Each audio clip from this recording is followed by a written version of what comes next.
Okay, found a quieter place. So in this video I'm going to continue my grade 9 ASP end of year focused IPQs. We have reached some specific heat capacity questions. We are given a bunch of materials over here and it's saying find out which one's temperature will increase most rapidly. Which one of these will get hot faster? So the one that will get hot faster is the one that needs less energy. So if you look at iron, it needs 450 joules of energy to increase the temperature. Aluminium needs 897 joules of energy. That's a lot more energy. That's the most energy. He needs this much. If I don't have this much energy, it is not going to increase. So actually that would be the worst, the lowest increase. This is the opposite of what I want. Looking at lead, 130, that's not a lot at all. That will increase a lot better than the other ones, and in fact, that happens to be our best answer. The one that will increase the fastest is the one which has the smallest number, the smallest requirement. I only need 130, means it'll get hot faster. I'm going to pick lead.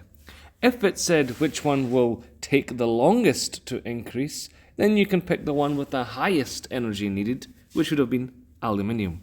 How much heat is required to raise the temperature of this to this? Let's find out. This is clearly asking about the Q equals Cm delta T question. So that's all we're going to do. Directly asking for heat, so I can just put the numbers in. This is in Kelvin, and this is in Celsius, so I'm going to switch it into Kelvin to get the answer. So let's do this. 225 grams, don't like it, has to be kgs. So 128 multiplied by 0.225, multiply that by, so just to change that into Kelvin, first of all, before I did that, I did kind of skim over that. You divide this by 1000, because it's grams to kilograms, you divide by 1000. That's how I got 225, by the way. Over here, all I do is I add 273. That's it. Over here, add 273. Because this is in kelvins. So if this is in kelvins, I'm going to keep everything together in kelvins. So that's what I'm going to do now. So what I'm going to do is find out what that is. 273 plus 15. Let's check our trusty calculator. 273 plus 15. We know that is, of course, 288. Very easy. That's 288. That's one of the numbers. That's the first one. The second number, I'm going to just write it down over here, 25. 273 plus 25. And I will get 298. So that's 298. Now what I'm going to do is do the subtraction. This is T final minus T initial. From here to here, this is final. And over here on the right is initial. 298 minus 288. Temperature went up. Very nice. So putting all of that into the calculator, let's see what we get. We get 128 multiplied by 0.225 times 298 minus 288, and I will get 288 joules. So the answer is D. Check your answer. So 288 joules is the final answer. How much thermal energy must be removed from this much chunk of ice to lower its temperature by this much? Specific heat is this much. So this is in Celsius, this is in Celsius, no need to convert. I can keep it in Celsius this time round. So Q equals Cm delta T. So I'm going to use the exact same formula as before and put the numbers in. I have, what do we have? C is 2090 multiplied by 0.21 multiplied by, that's a delta. Change of temperature, well, this is decreased by 7.5. So this is decreased. I put a minus in because I have lost. It'll be final minus initial. Temperature went down. And the first one, the temperature went up, so this would have been a positive number, which happens to be 10. Okay, so putting all of that into our calculator, I should hopefully get minus 3300. I had to remove this much energy for this ice to lower its temperature. Okay, very good. 1 gram of ice is here and converts to steam there. The figure below shows something. What is the energy used to raise the temperature of 1 gram from 0 to 100? So I can see from this graph, this is temperature on the left here. There's 0 and there's 100 right up here. And this is energy, not time, but energy added. That's important then. I don't need to calculate slope. I don't need to find area under the graph, because this is the thing right here from 0 to 100. I just need to know the starting and the final. This is the final, this is the starting. This is the energy that I used. So as you're going along, energy starts from 0, right? It goes from 0, gets bigger, bigger, bigger, bigger, bigger, all the way to the end over here. During the 0 and 100 phase, between these 2 points, this much energy was used. Here and here. I will just simply subtract the two numbers. 815 minus 396 equals, and you should hopefully get 419. And the answer will be C in this case. Very good. What is happening here? You need to see which one has latent heat of vaporization. So what I'm going to do is tell you all 4 of them, because you should know them all. Latent heat of vaporization is when the water turns into steam. It vaporizes. It becomes a vapor. Makes sense. So this is vaporization. Vaporization. So that's the answer for this question. Vaporization. So the answer would be part 4. Okay, good. Now let's do everything. Latent heat of vaporization is when the water becomes a gas. Great. So over here, this is the melting or the freezing point. You can say this one would be when the water becomes a solid, or the solid becomes a water. This is called latent heat of fusion. Fusion. When the particles fuse together and get harder and become a solid. Latent heat of fusion. So that means at these points, what's going on over here? Well, if this is fusion here, before fusion, it must have been a solid, heating up. It becomes fusion, so that means all the energy is used to melt this. And when it turns into liquid, this is here, liquid. And when the liquid gets hotter and hotter and hotter, it vaporizes, and all the energy gets used to vaporize. Please note that there is no change in temperature during these 2 latent heat sections. Temperature doesn't change. Temperature only changes during this part. As you can see, the temperature would be going up.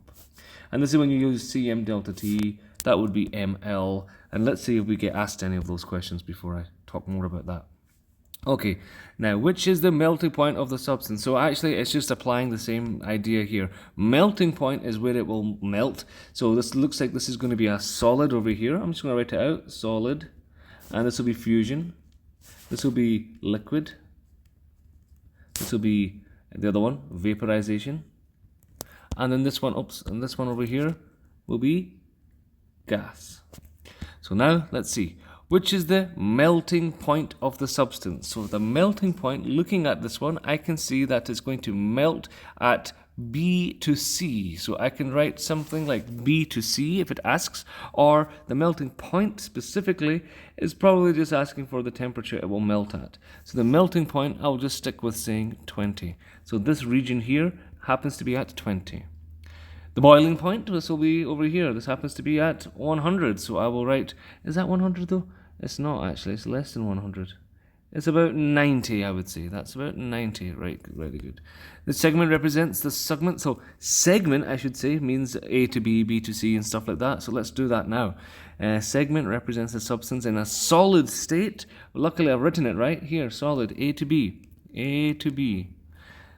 Liquid state, I've got it here, C to D, C to D. Gaseous state, gas, E to F. E to F. It represents both solid and liquid. Both solid and liquid. This means it is between solid and liquid. This is the fusion, which is right here.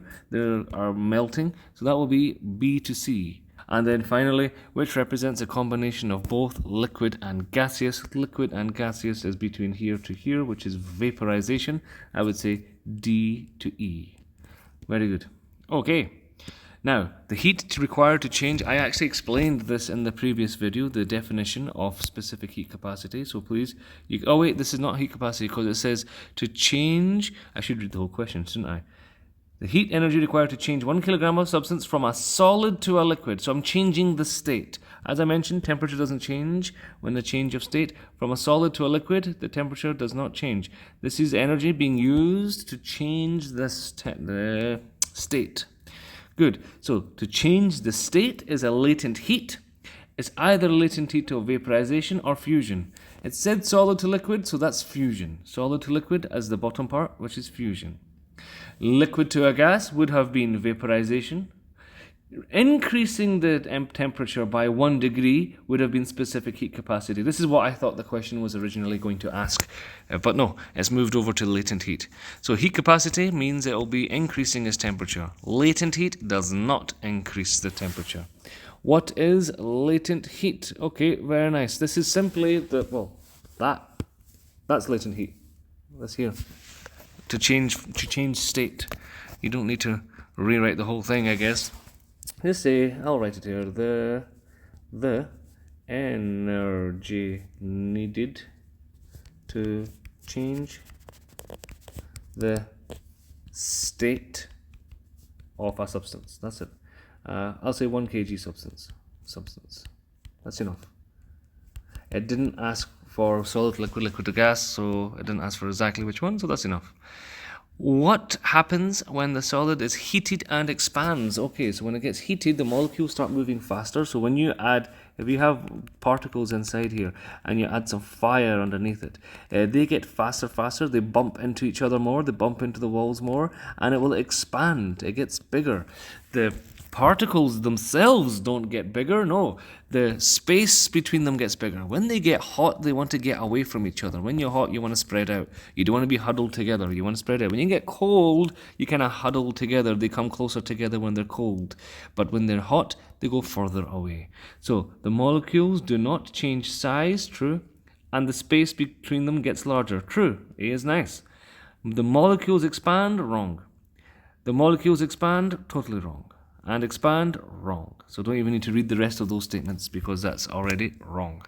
Over here, we have a washer on a steel rod. The rod is too big to fit into here. So this rod is trying to get here, but it's too big. How can the engineer do it? So cooling the washer would make it smaller. That's going to make things worse. Cooling the washer and rod to the same temperature together, well, if they're already not going to fit, so that's not going to make any change at all. That's not going to be good either. Heating the rod, well, that's not good, because if I heat the rod, that'll get even bigger. That makes it even worse for me. Not good. Heat the washer, yes. Make this hotter. This hole will expand, and that way, this rod will be able to go inside there. Very nice. Explain why they expand. Well, the answer is there at the back. The particles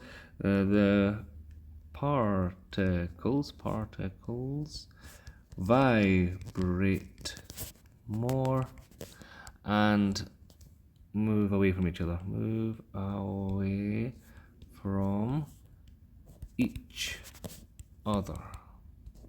This increases the